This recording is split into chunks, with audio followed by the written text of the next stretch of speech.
سلام برفکس، خوش اومدیم به ویدیو دیگه با ترش‌ترین نبات دنیا.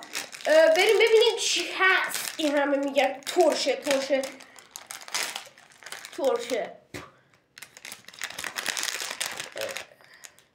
بنفش داره دیگه، همش بنفش. اوکی، یکیشو تست کنیم.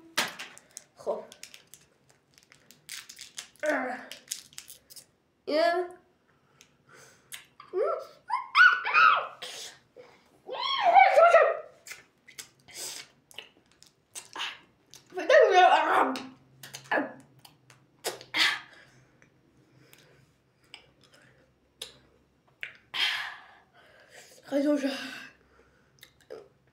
ترشی چند ثانیه اوله بعد شیرین میشه.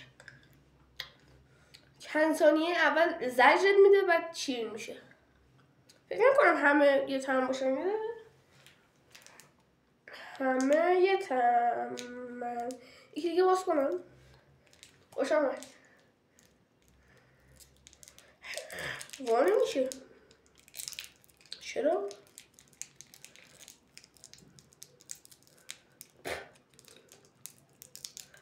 یه دقیقه من اینو برم با قیچی باز کنم الان میام.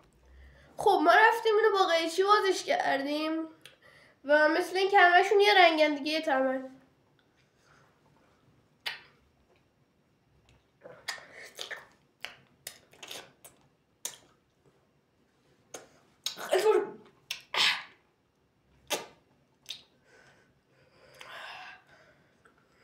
اوکی شد. مثل اینکه روش یه پودری داره، این پودر ترشش کرده. نه هم الان حالیه. الان مثل بقیه آب نبات‌ها، ولی دور میرفته. مثل بقیه آب نبات‌ها ولی خب اینجوریش خوشمزه است. ترش اولش زجر میده بعد خوشمزه است. خلاص.